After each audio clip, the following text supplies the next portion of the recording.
नमस्ते दोस्तों, देखिए कितनी हुबहू और बढ़िया यह WG9 लोको कैब लग रही है ना। तो पिछली वीडियो में हमने हमारे मॉडल WG9 लोकोमोटिव के लिए लोको बोगीज बनाई थी और आज इसकी अगली वीडियो में हम हमारे WG9 लोकोमोटिव के लिए लोको कैबिन्स बनाएंगे। मैंने एक एक चीज को बारीकी से और डिटेल में कवर किया है, इसलिए मुझे इसे 2 वीडियोस में बनाना पड़ रहा है।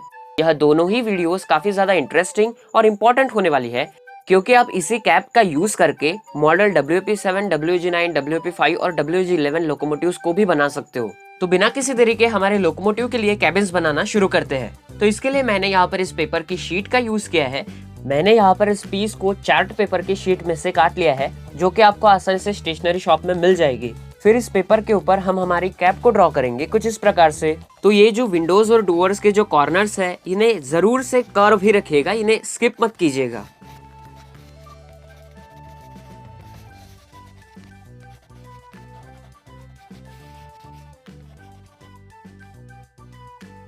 तो मैंने यहाँ पर कुछ इस प्रकार से हर एक साइड में से 6 mm का एक्स्ट्रा मटेरियल छोड़ दिया है और इसे मैंने 3 mm में डिवाइड कर लिया है। और फिर इसके बाद मैंने इसे एक्सैक्टो नाइफ की मदद से काट लिया है।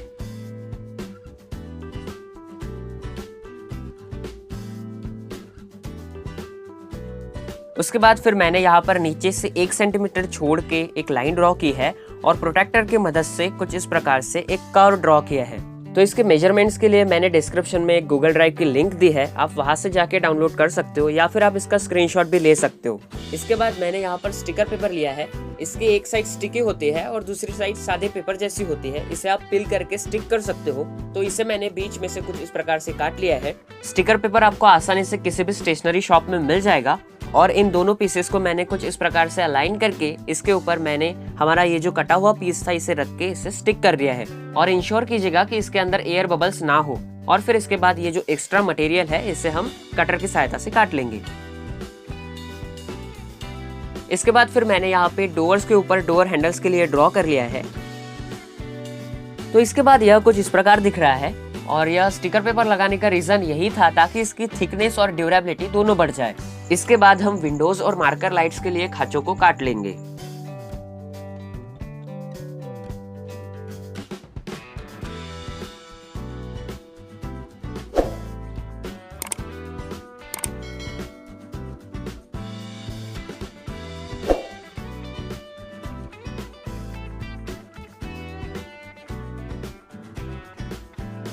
और मैंने यहाँ पे डोर्स को भी कट किया है, पूरा कट नहीं किया है, कुछ पोर्शन उसका अभी भी अटैच है।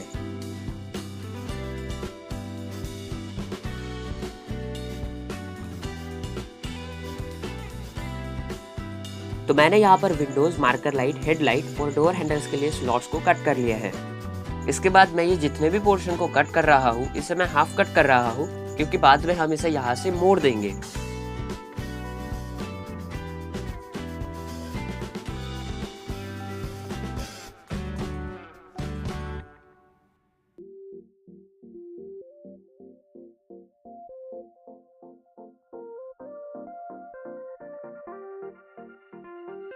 इसके बाद ये जो डोर हैंडल बार्स है इसके लिए हम कट करेंगे। इसके लिए मैंने यहाँ पर 1 mm की छोटी सी स्ट्रिप छोड़ दी है और बाकी पोर्शन को कट कर लिया है। और कुछ इस प्रकार से मैंने बीच में स्लॉट बना लिया है। इसके बाद मैंने जहाँ से भी हाफ कट किया था उसे मैंने रूलर की मदद से कुछ इस प्रकार से मोड़ लिया है। तो फिलहाल मैं ये हमने जो 6 mm का एक्स्ट्रा मटेरियल छोड़ दिया था हर एक साइड में से, उसे मोड़ रहा हूँ। तो इसे मैंने कुछ चैनल जैसे मोड़ दिया है।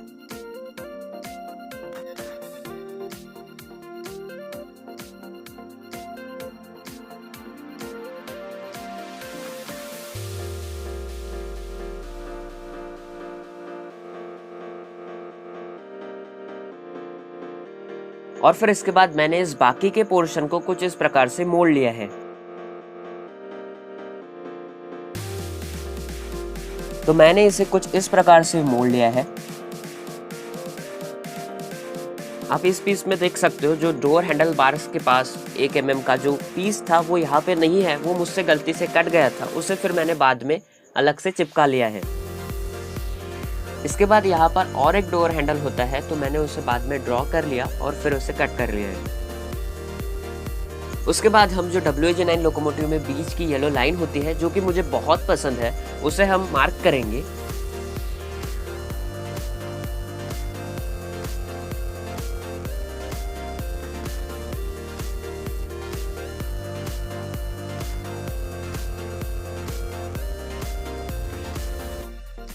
कुछ इस प्रकार से मैंने यहाँ पर इसे मार्क किया है। तो इसके बाद हम इसे WG9 के लेवर में पेंट करेंगे। तो इसके लिए मैंने यहाँ पर इस कैमलिन के 175 ग्रीन स्प्रे पेंट कैन का यूज किया है और इसकी मदद से मैंने इसे कुछ इस प्रकार से पेंट कर लिया है। मैंने यहाँ पर एक्रिलिक स्प्रे पेंट यूज किया है और मैंने इसे ऑनलाइन ही परचेस किया था और ऐसे मैंने दोनों ही कैप के पीसेस को पेंट कर लिया है। तो इसके बाद फिर येलो स्ट्रिप को पेंट करते हैं। इसके लिए मैंने यहाँ पर कैमलिन की ही येलो कलर का यूज किया है। मैंने यहाँ पर स्पेसिफिक जगह पर पेंट करने के लिए इलेक्ट्रिक टेप का यूज किया है। हमने जो स्ट्रिप के लिए मार्किंग की थी उसके अक्रॉस मैंने टेप लगा ली और बीच में फिर मैंने स्पॉन्ज की मदद से येलो कलर को पेंट किया है और फिर सूखने के बाद मैंने इस टेप को पिल कर लिया है।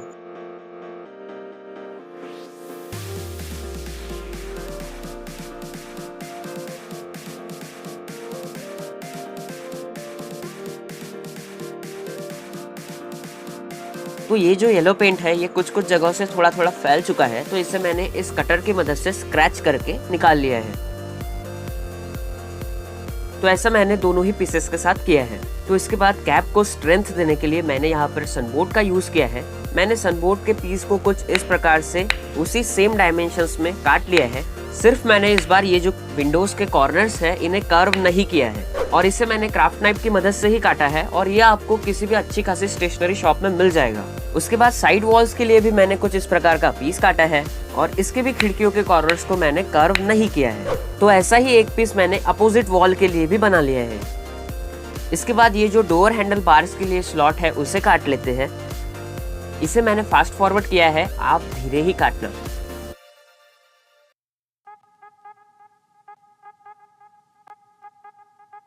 और उसके बाद फिर मैंने यहाँ पे डोर्स को भी इससे अलग कर लिया है कुछ इस प्रकार से। और फिर इसके बाद मैंने डोर्स के साइड्स को स्मूथ करने के लिए सैंड पेपर की मदद से घिस लिया है। और फिर उसके बाद मैंने एक माउंट बोर्ड के पीस की मदद से इस स्लॉट को कवर कर लिया है और मैंने इसे सुपर ग्लू की मदद से स्टिक कर लिया है।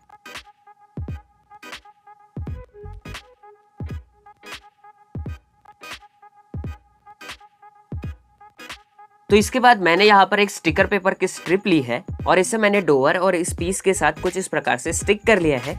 इस स्टिकर पेपर को मैंने as a door hinge use किया है।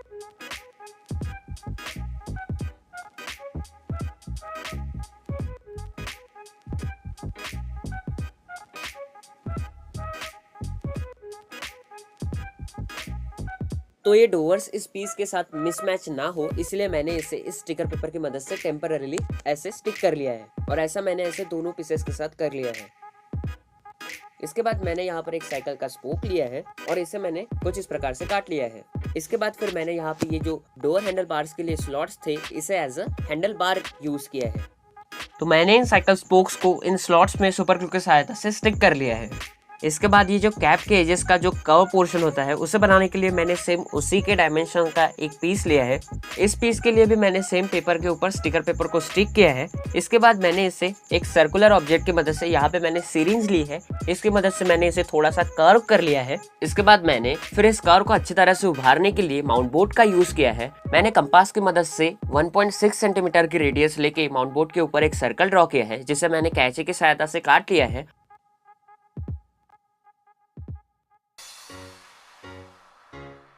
और फिर मैंने उसे 4 क्वाड्रेंट्स में डिवाइड कर लिया है। तो फिर मैंने ऐसे ही 5 पीसेस को इस पेपर के पीस के ऊपर कुछ इस प्रकार से चिपका लिया है। तो ये पीस रेडी हो चुका है, इसे फिलहाल के लिए साइड में रख देते हैं। तो इसके बाद हम मुड़ते हैं हेडलाइट्स की तरफ। इसके लिए मैंने यहाँ पर इन छोटे 2.5 वोल्ट्स और 0.3 एम्पियर के इन छोटे बल्ब्स का यूज किया है। तो फिर इसके बाद इन बल्ब्स की डायमीटर फाइंड करने के लिए मैंने यहाँ पर सिंपली इस प्रो सर्कल का यूज किया है। उसके बाद मैंने उसी प्रो सर्कल की मदद से माउंट बोर्ड के ऊपर ऐसे 4 सर्कल्स को ड्रॉ कर लिया है और फिर मैंने इसे क्राफ्ट नाइफ की मदद से काट लिया है कुछ इस प्रकार से।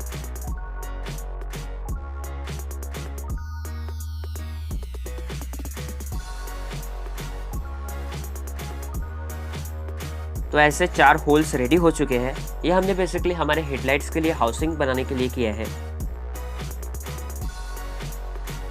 तो मैंने इसमें से ऐसे 2 सर्कल्स को काट के इसके अंदर इन बल्ब्स को कुछ इस प्रकार से फिट किया है। तो यह हमारी हेडलाइट के लिए हाउसिंग रेडी हो चुकी है। इसके बाद हम मार्कर लाइट्स के लिए हाउसिंग बनाएंगे। इसके लिए मैंने यहाँ पर इन व्हाइट और रेड एलईडी लाइट्स का यूज किया है। तो मैंने इन रेड एलईडी लाइट्स के पीछे लाल कलर थोड़ा सा लगा लिया है, ताकि इन लाइट्स को जब हम हमारे कैब में लगाएंगे तो दूर से देखने पर ही रेड मार्कर लाइट अलग से नजर आ जाए, जैसा कि रियल कैब में होता है। तो इसके बाद हम मार्कर लाइट्स के लिए हाउसिंग बना लेते हैं। इसके लिए मैंने यहाँ पर इस माउंट बोर्ड के स्ट्रिप का यूज किया है। इसके ऊपर मैंने 7 और 8 mm के डिस्टेंस पे कुछ लाइंस ड्रॉ कर ली है और उसके अकॉर्डिंग मैंने यहाँ पर पेपर पंचिंग मशीन की मदद से इन होल्स को पंच कर लिया है और उसके बाद फिर मैंने इसे कुछ इस प्रकार से काट कर हाउसिंग रेडी कर ली है। तो इसके बाद इस तैयार हाउसिंग की स्ट्रेंथ बढ़ाने के लिए मैंने थोड़ा सा सुपर ग्लू भी यूज किया था और इसके बाद यह कुछ इस प्रकार दिख रहा है। इसके बाद ये जो माउंट बोर्ड के कटे हुए पीसेस है, इन्हें हम इन स्लॉट्स में फिट कर लेते हैं। इसे मैंने कुछ इस प्रकार से इंक्लाइंड फिट किया है और फिर मैंने सुपर ग्लू की मदद से इसे स्टिक कर लिया है। तो ये तो हो गए हेडलाइट के लिए हाउसिंग और ठीक इसी तरह से मैंने मार्कर लाइट्स के लिए भी हाउसिंग को चिपका लिया है कुछ इस प्रकार से। उसके बाद ये जो सनबोर्ड का पीस है, ये उतना भी स्ट्रेट नहीं था, इसमें थोड़ा सा फॉल्ट था। तो इसे ठीक करने के लिए मैंने यहाँ पर ये माउंट बोर्ड की स्ट्रिप्स को दोनों साइड्स में कुछ इस प्रकार से चिपका लिया है। अब यह बहुत हद तक स्ट्रेट हो चुका है। तो हमने इन माउंट बोर्ड्स के पीसेस को इन स्लॉट्स में थोड़ा सा इंक्लाइन फिट किया था। इस वजह से स्लॉट्स और माउंट बोर्ड के पीस के बीच थोड़ी सी गैप आ चुकी है। उस गैप को भरने के लिए मैंने यहाँ पर टिश्यू पेपर और ग्लू की मदद से कुछ इस प्रकार से इसे यहाँ पर इस पोर्शन को सील कर लिया है। तो सूखने के बाद ये कुछ इस प्रकार दिख रहा है। इसके बाद मैंने जो हेडलाइट्स के लिए गोल्डन बल्ब्स यूज किए हैं, उन्हें उनकी जगह पे फिट कर दिया है और उसके बाद मैंने इसे सीरीज कनेक्शन करते हुए सोल्डर कर दिया है। तो सीरीज कनेक्शन करने के लिए मैंने ये जो दोनों ही इनकैंडेसेंट बल्ब लिए हैं, इनके फुट कॉन्टैक्ट को एक एक वायर अटैच कर लिया है और इनका ये जो मेटल बेस पोर्शन है, इसे मैंने सोल्डर करके शॉर्ट कर दिया है कुछ इस प्रकार से। तो इसके बाद इन बल्ब्स को हम टेस्ट कर लेते हैं। इसके लिए मैंने यहाँ पर इस 9 वोल्ट की बैटरी का यूज किया है। आप देख सकते हो 2 लाइट्स आसानी से जल गए, पर 4 लाइट्स लगाने के बाद लोड थोड़ा ज्यादा हो गया। तो उसके बाद मैंने ट्रांसपेरेंट प्लास्टिक टेप में से एक स्ट्रिप काट ली है और उसे इस एलईडी लाइट के अक्रॉस कुछ इस प्रकार से लपेट लिया है और ऐसा मैंने सभी मार्कर लाइट्स के साथ किया है। और उसके बाद फिर मैंने ऐसे 2 लाइट्स को सीरीज में कनेक्ट किया है। तो इसे हम 9 वोल्ट की बैटरी से कनेक्ट करने वाले हैं, इसलिए मैंने यहाँ पर बीच में एक रेजिस्टर लगाया है। तो ये जो रेड वायर है, इसे मैंने रेजिस्टर के थ्रू इस पहले लाइट से अटैच किया है। उसके बाद फिर मैंने इस लाइट के निगेटिव टर्मिनल को दूसरी लाइट के पॉजिटिव टर्मिनल के साथ शॉर्ट कर लिया है इस ब्लैक कलर के वायर की मदद से, और जो दूसरी लाइट का कैथोड टर्मिनल है, उससे मैंने इस ब्लैक वायर को सोल्डर कर लिया है। तो इसके बाद इन लाइट्स को टेस्ट कर लेते हैं। तो ये कनेक्शन हो गए हमारे रेड मार्कर लाइट्स के लिए और ठीक इसी तरह मैंने व्हाइट मार्कर लाइट्स के लिए भी ऐसे ही सोल्डर कर लिया है। तो ऐसे मैंने एक कैप के लिए दोनों मार्कर लाइट्स को रेडी कर लिया है। तो मैंने यहाँ पर ये जो व्हाइट मार्कर लाइट्स है, इनके लिए 150 ओम का रेजिस्टर यूज किया है और जो रेड मार्कर लाइट्स है, इनके लिए मैंने 220 ओम का रेजिस्टर यूज किया है। आप चाहो तो दोनों के लिए 220 ओम का ही रेजिस्टर यूज कर सकते हो। तो इसके बाद आ जाता है हमारे इस कैप के कलर्ड आउटर शेल में। तो इसके मैंने ये जो डोवर्स थे, इन्हें इससे डिटैच कर लिया है।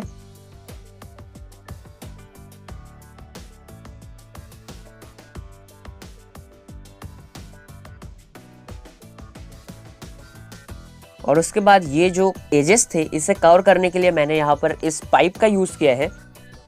तो कुछ इस प्रकार से मैंने इस पाइप के टुकड़े और इस क्राफ्ट नाइफ की मदद से इसे कर्व कर लिया है।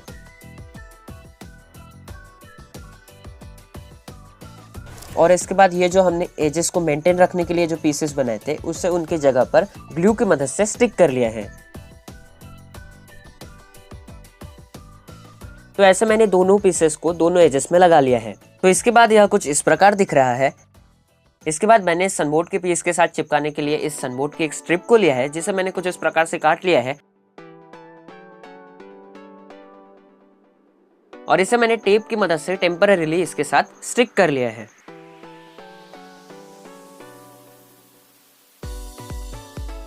तो इसे मैंने बेसिकली बीच में से मोड़ने के लिए ऐसा किया है। तो इसके बाद मैंने इस सनबोर्ड के ऊपर अच्छी तरह से ग्लू लगा लिया है।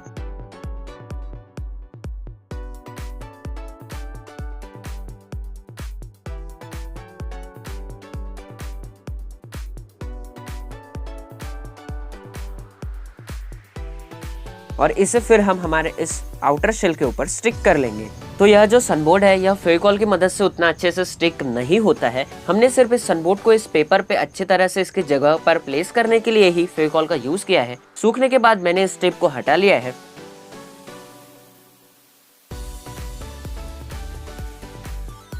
और फिर उसके बाद ये जो हमने साइड्स में से 6 mm का एक्स्ट्रा मटेरियल छोड़ा था, तो इसे फिर मैंने साइड्स में से फोल्ड करके सुपर ग्लू की मदद से स्टिक कर लिया है।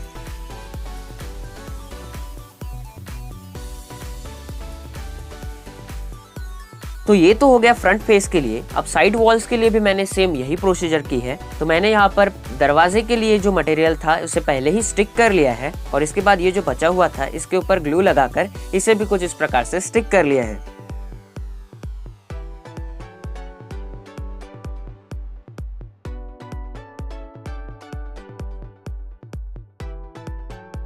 और ठीक ऐसा ही मैंने दूसरे वॉल के साथ भी किया है।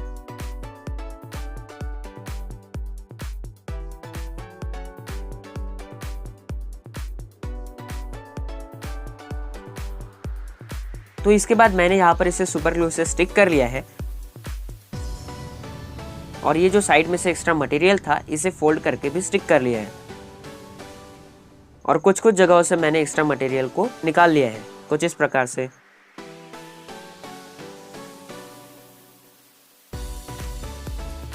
तो इसे मैंने टेम्पररीली टेप की मदद से स्टिक कर लिया है।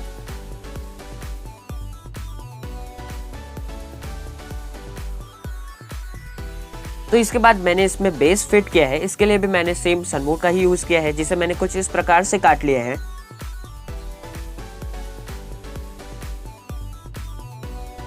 फिर इसके ऊपर मैंने इस पीस को कुछ इस प्रकार से सुपर ग्लू की मदद से स्टिक कर लिया है।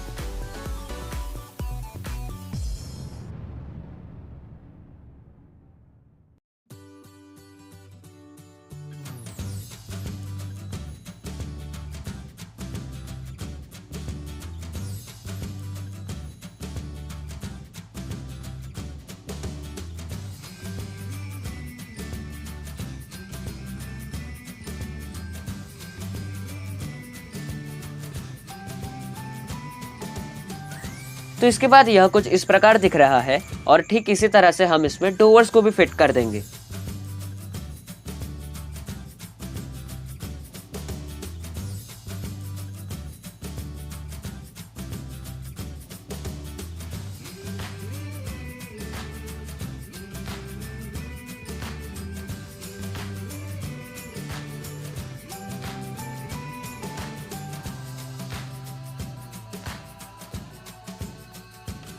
तो मैंने कुछ इस प्रकार से यहाँ पर इसे स्टिक कर लिया है। तो फिलहाल इस वीडियो में हम इतना ही रखते हैं। बाकी का पोर्शन हम नेक्स्ट पार्ट में कवर करेंगे जो कि मैं 3 से 4 दिनों में अपलोड कर ही दूंगा। तो अगर आपने ये वीडियो यहाँ तक पूरा देख लिया है तो thank you very much. Video पसंद आया हो तो वीडियो को लाइक जरूर से कीजिएगा और चैनल को सब्सक्राइब करके इस छोटी सी रील कम्युनिटी का हिस्सा जरूर से बन जाइएगा।